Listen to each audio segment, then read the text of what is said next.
please be seated. Good morning. We're here for oral argument in case number CV230710, Accord et al. Versus FEDEX. Council, we are recording and live streaming the argument, so please identify yourselves and your client at the beginning of your argument. Each side will have 20 minutes, but you're not necessarily obligated to use all that time. Appellant's counsel, please watch the clock and reserve as much time as you would like for rebuttal. Also, please keep in mind we've read the briefs, we've studied the record, and have discussed this case in conference. So, counsel, with that you may proceed.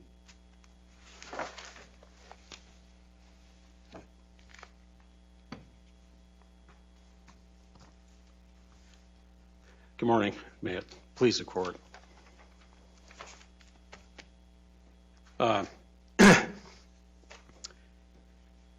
This is Greg McGill on behalf of the McGill Law Firm, and we represent the appellant plaintiff, Accord Trucking, Inc. Counsel, can I ask you, is Ms. Hogan, is she an appellant?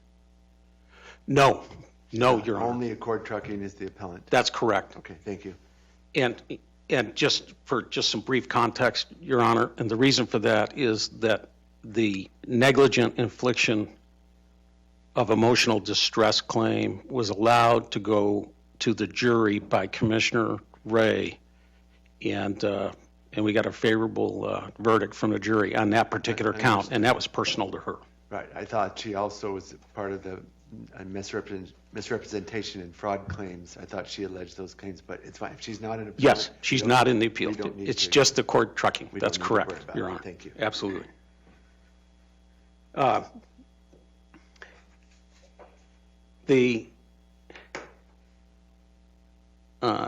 Your Honors have reviewed the briefs as you indicated, so I'll try to get right to the heart of it in this first portion.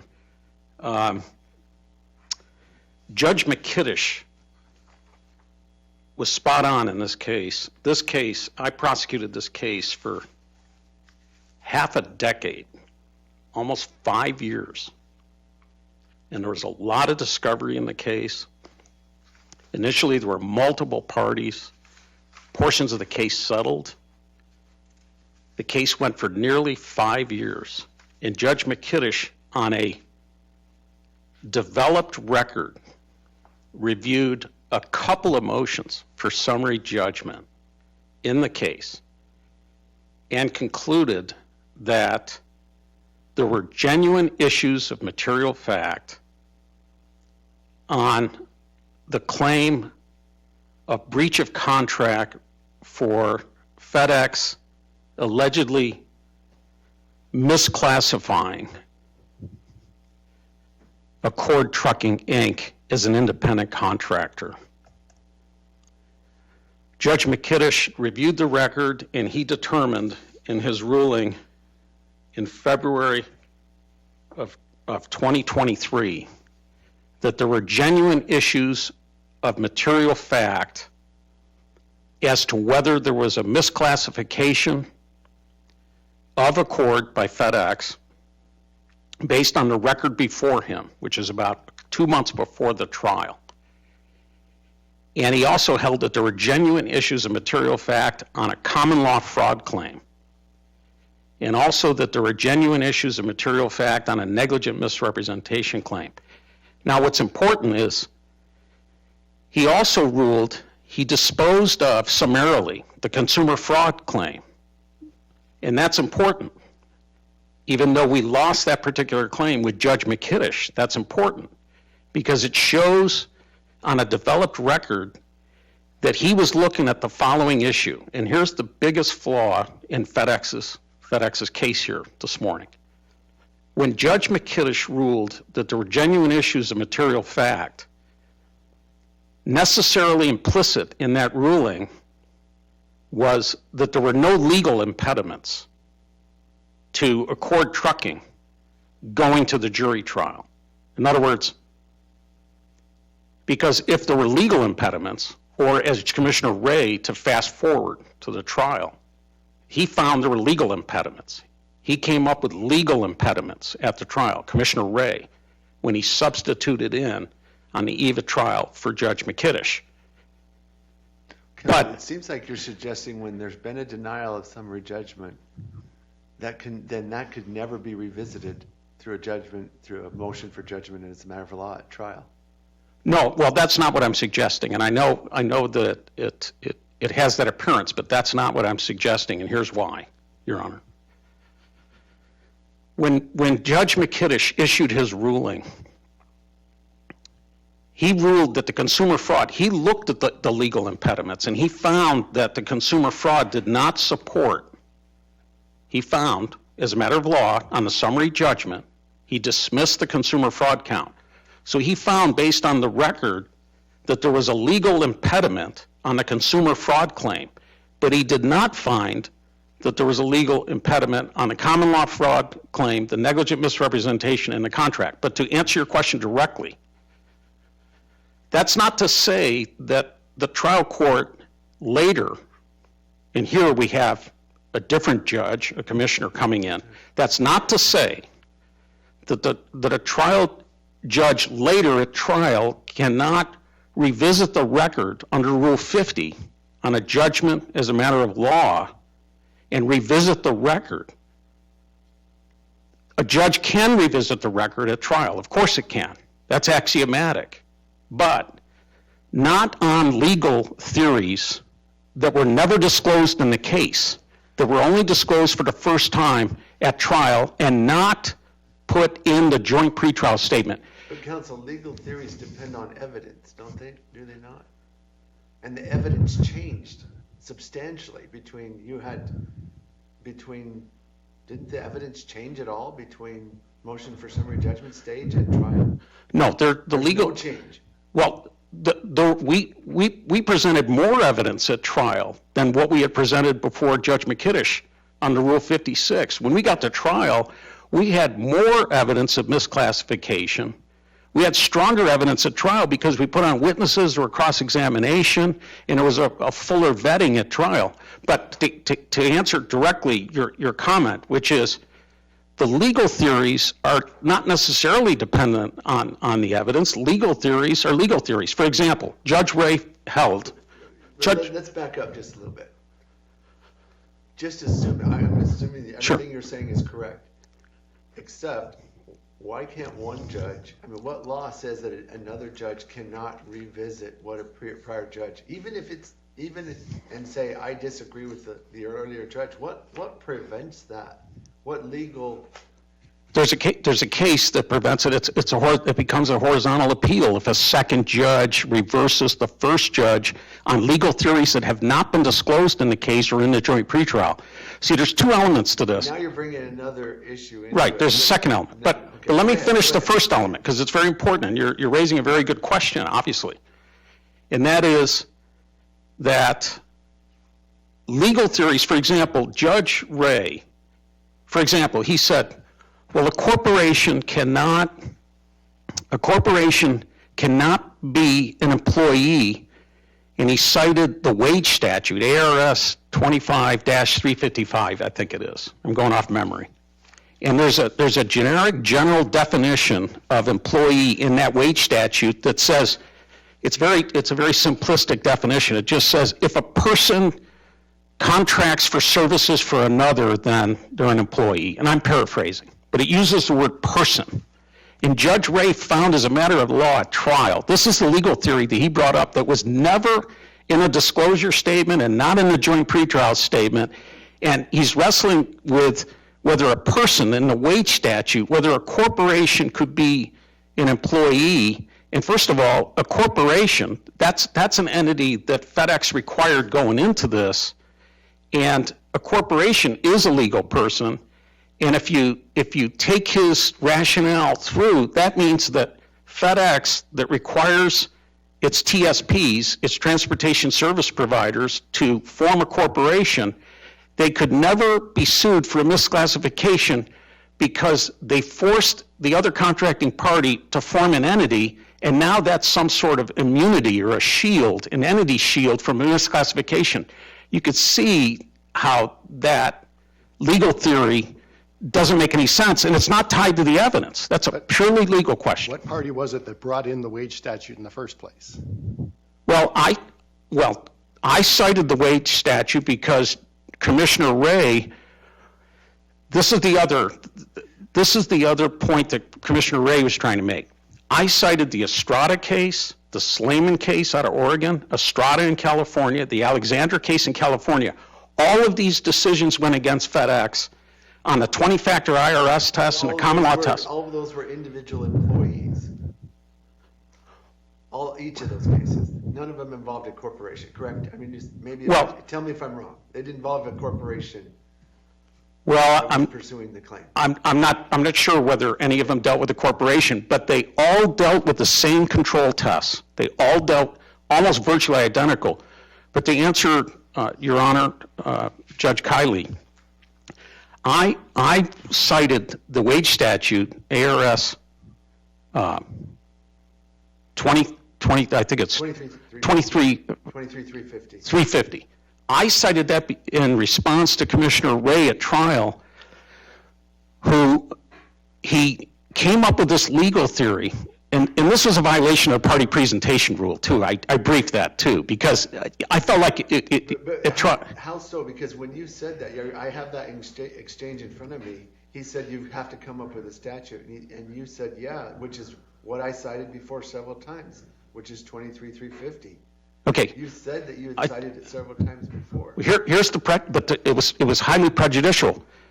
First of all, I'm correct because I did cite that statute. It does define an employee, and it says person. There's no case in Arizona that says a corporation is not a person. A corporation is a legal person under the law. And the other flaw in his reasoning, he extrapolated that the word person in that statute saying, as a matter of law, without a case cite, just saying that it could not be. You're disagreeing with his interpretation of the statute. But a moment ago, you indicated that he was the first person to raise the statute in the case. But that's not correct. You raised the statute previously, before trial, well before trial. Let me rephrase what I said. He asked for any kind of an Arizona statute to support my legal theory on this misclassification. And that was the first time that was brought up at trial. That issue, that legal issue. Do you have a statute to support it? Is there labor law? Because we talked about the Estrada case, the Alexander case, and the Slayman case, and he said those dealt with labor laws, for example, in California. Do you have a similar statute here? Where's the statute here? Now, when you go through the rest of the transcript, I disagreed with him that I had to come up with a statute to support it because I sued on the common law 10-factor test and the IRS 20-factor test. I got a favorable ruling from Judge McKittish. You can go to a trial on material issues of fact, and Judge McKittish did not find there were any legal impediments. For example, Judge McKittish didn't find, well, a corporation cannot be an employee. I understand, counsel, what's the nature of the claim? On your 10-factor test, what is the claim? You keep saying misclassification is, in my mind, is not a legal claim. It's just not. Well, Arizona law, it's not a claim. What is the? It's not a cause of action, but it's a factual inquiry as to whether. What is the cause of action? The breach of contract. It was express breach of contract? No, a breach of the implied covenant of good faith and fair dealing, and Commissioner Ray rejected that with a misapplication of the Wells Fargo versus Arizona laborers case, because he went to Pennsylvania law on the implied covenant of good faith and fair dealing on this contract that was in this. Well, why doesn't Pennsylvania law control the contract? Well, because they kept citing Arizona law. I did too. The case is here. The defendant's here. What does the contract say? I think there was a choice of law provision. It wasn't clear. It was never briefed. There was no finding on it, and Judge McKittish never applied Pennsylvania law. That's another thing that Commissioner Ray did at trial. These legal issues came up for the first time at trial. That's what's prejudicial about this. This is fundamentally unfair to us because none of these legal issues that we're talking about were in the disclosure statements of FedEx or either in the joint pretrial statement. That's what's prejudicial. And on the implied covenant of good faith and fair dealing, Commissioner Ray held unless there's an express breach of a term in the LCOA or the Transportation Service Provider Agreement, you can't have an implied an implied breach, but that's not true because the Wells Fargo versus Arizona Laborers case found there was a tripartite agreement with a pension fund. I'm sure you're all aware of this case. It's a leading case. There was a tripartite agreement. There was a pension fund and a bank, and there was no breach of an express provision in that tripartite agreement. The bank knew that there was a problem with Symington's properties. They knew the valuations had dropped. They allowed the pension fund to come in and fund it and do a takeout loan, did not disclose it, and Chief Justice Jones, in that case, wrote the majority opinion, and he said, you can have a breach of the implied covenant of good faith and fair dealing without a breach of an express term. It depends on the facts. It's a jury question. It's up to the jury. Judge Ray invaded the province of the jury. He was presenting these legal questions. He also came up with another legal theory that ambushed me at trial, with all due respect to Commissioner Ray. He said, you can't have a fraud claim because FedEx could not knowingly mislead your client with this contract unless you first get an adjudication that they knew that they were deceiving your client. Well, that's ridiculous. Fraud cases go to trial all the time without a prior adjudication on scienter or guilty knowledge. You just go to the jury trial, you have a higher burden of proof, you present your evidence, you got to meet the clear and convincing standard, and you either hit that standard with the jury or you don't. You don't have a prior adjudicatory burden before you can go forward on a fraud claim, but that's what he ruled. And that's manifestly unjust to us at trial, to be wrestling with these legal theories that were not raised before. How much time is it? 3 minutes. How much? 3. I'm going to reserve some time. Thank you.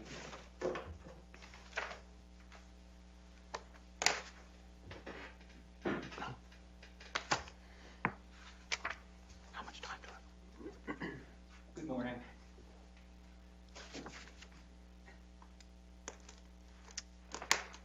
May it please the court, Greg Monaco, joined by my co-counsel, Shanika Kennedy, seated at counsel table.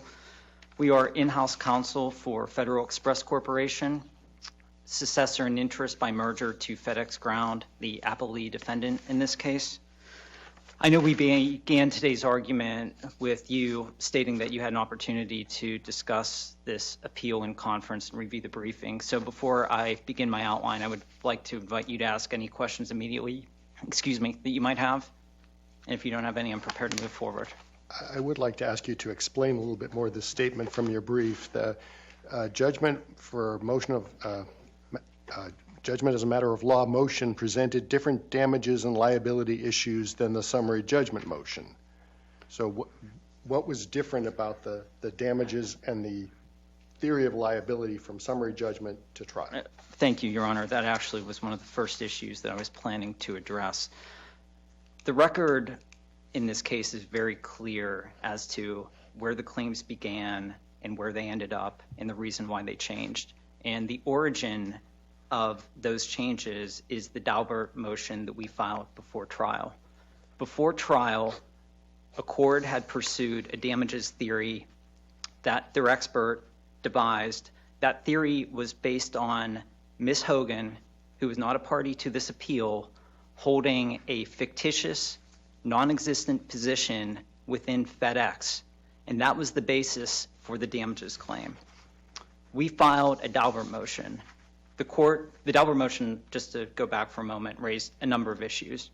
But with respect to this issue, the court agreed and said that it was not within the province of their expert to create a position and formulate a damages theory on that basis.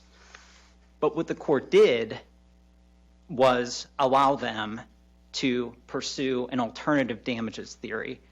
Now, the court did that over our objection because from our perspective, that should have been the end of the case. Let me be clear. That should have been the end of the case with respect to the misclassification claims. And when I use the term misclassification claims today, I'm referring to the breach of contract claim, the fraud claim, and the negligent misrepresentation claim. And the reason why that is because they offered the same deficient damages evidence in support of all claims. So when you go back to the Daubert motion, you can see what the court said was, I agree with FedEx that the expert can't testify at trial regarding these damages. But, Accord, if you can come forward and fit your damages, specifically wages, expenses, within a statutory or some other legal framework, then you can move forward. Remind me, which judge made that ruling? That was Trial Judge Rea, Commissioner Rea. So the Daubert motion, was it filed before Judge McKittis had ruled on the summary judgment or after? It was filed before. Okay, but Judge McKittis did not, who ruled on the Daubert motions? Judge Rea. Judge Rea. Okay, thank you. I'm sorry, Judge Ray ruled on the Daubert motion, and then later Judge McKittis ruled on summary judgment? No, let me be clear. Maybe I misunderstood the question. The timing of the events was the motion for summary judgment was filed in roughly, it was completed briefing in roughly summer of 21, or wait, I'm sorry, summer of 22. That fall, we filed around November, the Daubert motions were filed. The summary judgment motion was decided in, I think that was around February of 23, and then immediately before trial, specifically the week before trial, Trial Judge Rea decided the Daubert motion, which had been filed previously. Does that answer your question, Judge Kiley? So the Daubert motion was filed in the fall, but not ruled on until the week before trial? That's correct. Okay. So picking up where I left off with the Daubert motion, we get to trial, we get the ruling, and the court outlines this alternative path that the plaintiffs can pursue a trial over our objection. That is the reason why there is a change and why the defenses with respect to that portion of their claims was not previously disclosed, because we were defending against claims that had fundamentally changed. And therefore, looking at the Rule 50 versus summary judgment ruling issue, not only does the court have the ability, if it so chooses, to revisit a ruling, I think that's the first part that's important to note. But in this case, we weren't even talking about the same issues being decided. So there should be no impediment to Trial Judge Rea deciding the issues that it did at trial, specifically on the motion for judgment as a matter of law. The other issue, just while addressing procedural developments, is the alternative breach of contract, implied covenant of good faith and fair dealing claim, which was referenced at the end of counsel's argument, specifically when he referred to the Wells Fargo case. That was another claim that we objected to because we maintained that it had never been pleaded or properly disclosed. Trial Judge Rea allowed that to move forward over our objection. And again, to the extent there are allegations in this case about issues not being disclosed or defenses not being raised, we would rely on the record, which shows very clearly what is and what was not in the case and what changed at trial. I now want to move on and discuss the statutory interpretation issue, and in doing so briefly discuss the Strayman, Estrada, and Alexander cases that were mentioned. Before you go there, Sure. can you clarify FedEx's position on what law governs breach of the implied duty of covenant of good faith and fair dealing? Sure, it would What be Pennsylvania law. And did FedEx consistently cite Pennsylvania law in the Superior Court? Yes. Let me be very clear on this. That issue was not briefed on the motion for summary judgment because, as I mentioned a moment ago, there was no claim, as far as we understood or as far as we were concerned, asserting this alternative breach of contract claim. And if you need to refer back to the record and you look at, I believe it's our reply brief to the motion for summary judgment, we address the issue, not specifically the choice of law issue, but we raised the issue that we don't believe that there is a claim in the case that ties with these damages that they put forth through their expert. Be that as it may, the choice of law issue was clearly identified in the joint pretrial statement. And in any event, I would also note that at trial, based on his analysis, trial judge Rea determined that there were no meaningful differences between Pennsylvania and Arizona law on this issue anyway. But while on that subject, I'll return to the statutory issue in the Strayman, Estrada, Alexander cases in a moment, but I just want to finish this point on the alternative breach of contract claim.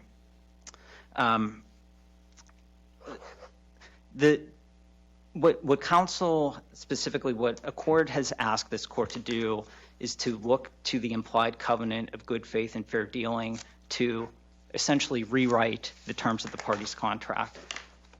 Neither Arizona nor Pennsylvania law, which again is the law that we submit applies in this case, allows the court to do that. And I'll defer to our briefing on this issue. I believe it's at pages 50 to 52. We go through and analyze all of the various provisions of the party's contracts that are contrary. These express provisions are contrary to the alleged breach in this case. They simply have no claim, and that's what Judge Rea correctly determined, and we would request that you affirm his judgment on that basis. If you don't have any further questions on that, I'm now going to turn to the statutory interpretation issue and the various cases. This statutory issue can be resolved simply by referring to principles of statutory interpretation, the first of which is that the terms of a statute are interpreted and afforded their plain meaning. When you look at the terms of the statute, it uses the word person. A person in common parlance refers to a human being. There are additional statutory principles, however, that apply in this case. When you look at the definition of employer under the same statutory scheme, they refer to corporations. That suggests that if the legislature wanted to, it understood that it could have broadened the definition of employee to include corporations, but it didn't do so. And there are, again, this is in our brief, but there are two definitions, statutory sections within the Arizona Wage Act and the Arizona Minimum Wage Act, neither of which defines employee to include a corporation or another a legal fiction like an entity.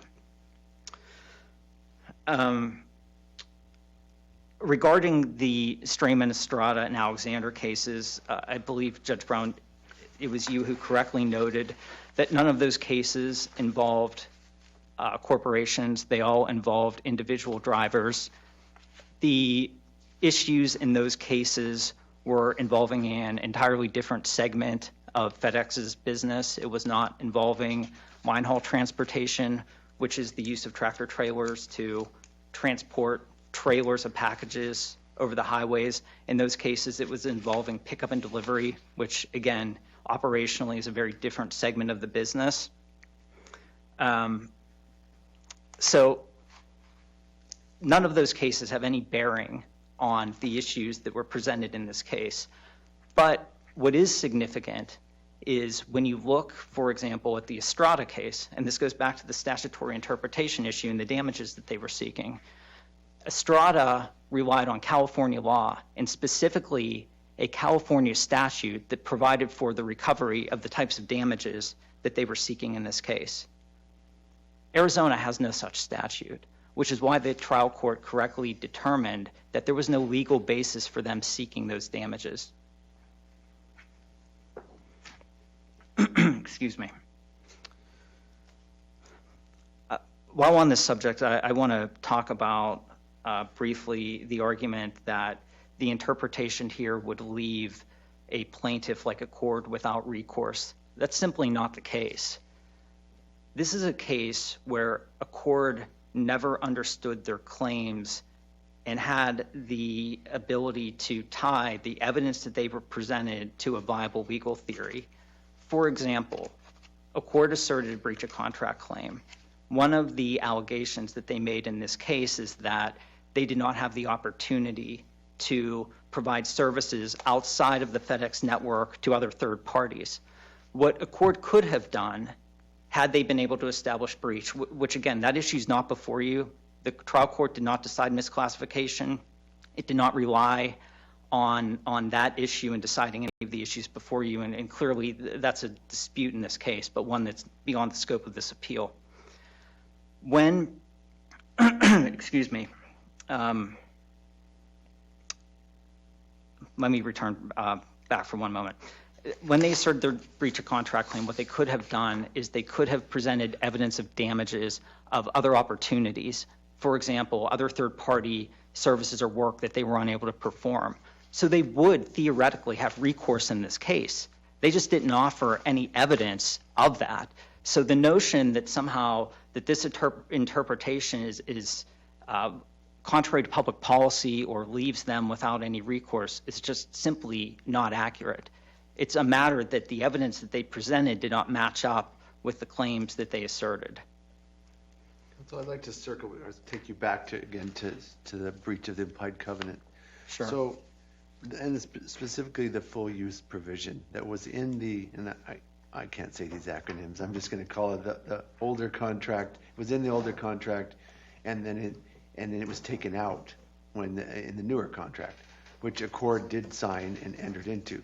However, it's my understanding that Accord's theory is that, well, after some time passed by under the new contract, then all of a sudden, as time wore on, they received less and less business from FedEx, fewer assignments for trucking, for drivers, and therefore that led to their downfall. What's the flaw, or what's the legal impediment to their claim there? To me, it sounds like a fact question on whether FedEx did something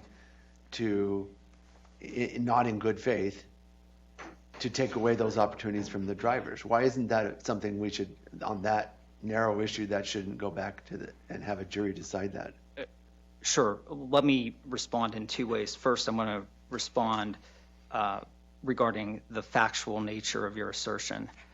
The facts, specifically the evidence presented at trial, was that Accord's owner, Ms. Hogan, stopped accepting calls or stopped responding to offerings from FedEx in or around late 2019, carrying over into 2020, and just simply stopped responding and didn't provide any runs after that.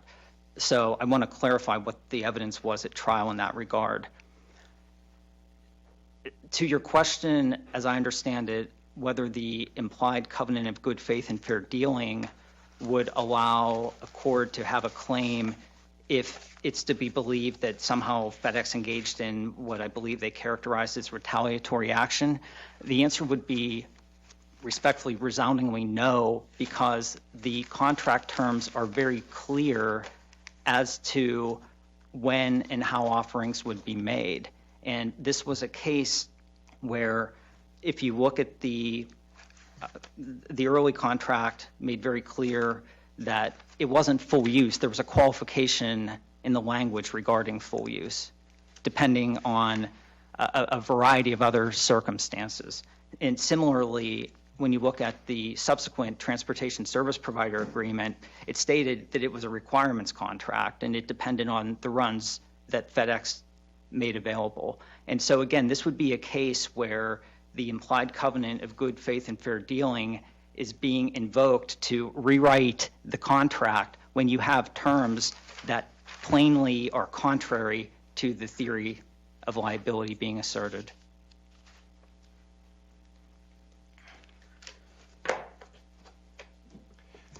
Can I just take you Sure, one step yeah, further back? please. It seems to me that the nature of the case and the issues of the case changed considerably based on the rulings in the Daubert motion, which makes me wonder why it wasn't ruled on until 1 week before trial. Perhaps some of these issues that are being raised about unfair surprise and so forth could have been avoided if the Daubert motion was resolved sooner. Is there anything in the record to indicate why it wasn't resolved until a week before trial? No, I would have to speculate that it would be based on the timing of Judge Miknish, I assume, taking another assignment and not having a ruling on the motion for summary judgment. But again, I'm speculating as to how a trial judge would handle their docket. Okay, but it was fully briefed well before a week before trial. Oh, yes, absolutely. And the other point in terms of the record that I would like to note is, I referred to this early in our briefing, we on the motion for summary judgment, we raised the issues based on our understanding of them at the time. Specifically, if you were to review the record on our motion for summary judgment, you would see that we repeatedly objected to Ms. Hogan's standing, so to speak, to recover damages on behalf of Accord.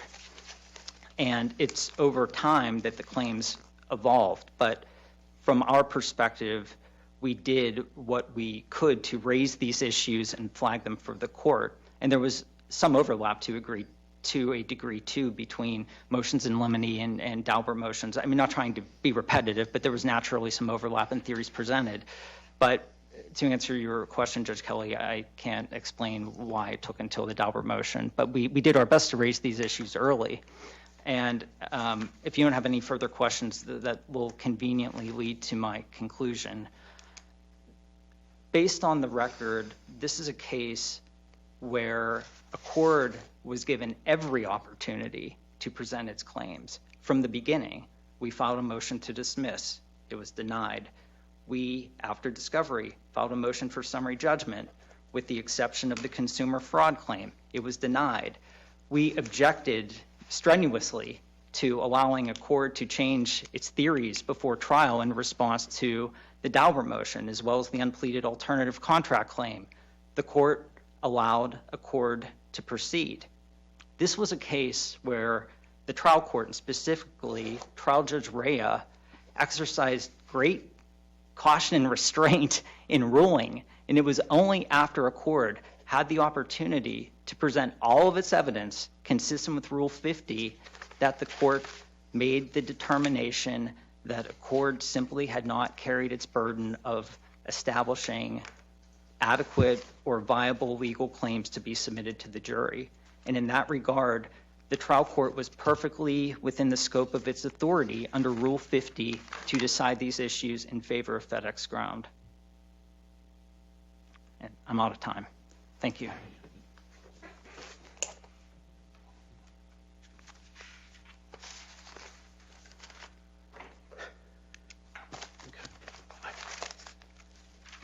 Mr. McGill, I know you have some points you want to hit, but quick question Sure. at the beginning here.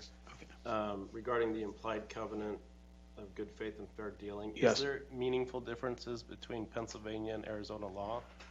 Commissioner Ray said that he said that he thought that there was not significant differences. That's what he said. Do you I think there are, yes, because I think, as I said earlier, in that case, Chief Justice Jones wrote the opinion. He said, he made it very clear that if acts go outside the reasonable expectation of the parties in the contract or go outside a zone of risk, if you will, a zone of risk that the parties contemplate in the agreement, even though there's no violation of an express term, it's a fact question, as Judge Brown just indicated, especially when you're at trial right before going to a jury, as to whether the evidence, based on the jury weighs the evidence and, assesses the credibility.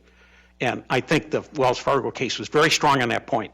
So that's where I would differ. I just want to go through this real quick in a limited time. In the trial transcript, and this is on day 6, and this is on page 103, Judge Ray said, Commissioner Ray said, now, under the implied covenant of the doctrine of necessary implications, if they exercise some discretion in applying, in assigning runs or administering the point system, that would be unfair and defeat an expectation of fair dealing and honesty, in fact, that could conceivably support a breach of contract for failing to assign runs. But then he just ruled and dismissed the implied covenant. And even more importantly, and that's on page 103, even more importantly, when you go to page 105, Commissioner Ray, then he also said, to me, Mr. McGill, this is in line 16 on page 105, day 6 of the trial, you raised a point. The only inference that the plaintiffs have, the only evidence the plaintiffs have identified that would, from which they argue there's an inference that FedEx retaliated by reducing assignments is that the assignments were diminished after the lawsuit was filed. And I recognize that evidence, but I'm finding that that's not sufficient evidence from which a reasonable jury can find that FedEx retaliated. He invaded the province of the jury because that's a jury question. The jury assesses the evidence. The jury weighs the evidence. The jury assesses the credibility. And just so I can quickly go through the rest of this, there is a case that deals with this sort of thing, and it's Santiago versus Phoenix Newspapers. It's 164 Arizona 505. It's a 1990 case. And in that Arizona case, the Court of Appeals held whether an employer-employee relationship exists may not be determined as a matter of law in either side's favor because reasonable minds may disagree on the nature of the employment relationship. A jury could infer from these facts, and then it goes on, such and such, and then it reversed a summary judgment. Therefore, the trial court erred in finding as a matter of law that Frosto was an independent contractor. Summary judgment on the vicarious liability claim was inappropriate, and they reversed. And the other point I want to raise is, there were no changes in the theories of this case. This Daubert evidentiary motion, the theories stayed the same from the beginning. In count one of the complaint, when you go to index of record number 1, count 1, breach of the express contract and the implied covenant of good faith and fair dealing, and I even cited the Wells Fargo case in that count 1. But the claims never changed. The claims were the same at trial. In fact, Commissioner Ray went through and discussed the claims at trial. Did the damages you were seeking change? No, the damages did not change. We put on an expert, Don Bays. He's testified quite a bit for a few decades. He wrote at least three different reports, did he not? Well, he had 3 different reports, and Commissioner Ray held that 1 or 2 would be allowed to go forward, but he didn't issue a judgment as a matter of law for lack of damages. There was no finding on that at trial. I thought he repeatedly referenced damages. Well, Commissioner Ray, he explored damages, but when he dismissed the claims as a matter of law, these theories that he brought at trial, it was not based on a lack of damages. There was no finding there was a lack of damages. The last thing I wanted to get to, if I could. I'm going to have to cut Very you quick. off. You're out of time. Okay, thank you, Your Honor. Okay. Thank you. Counsel, Thank you very much. Appreciate Thank it. you both for your arguments this morning. The court will take this Thank matter under advisement and issue a decision in due course. Thank you, appreciate it. Adjourned.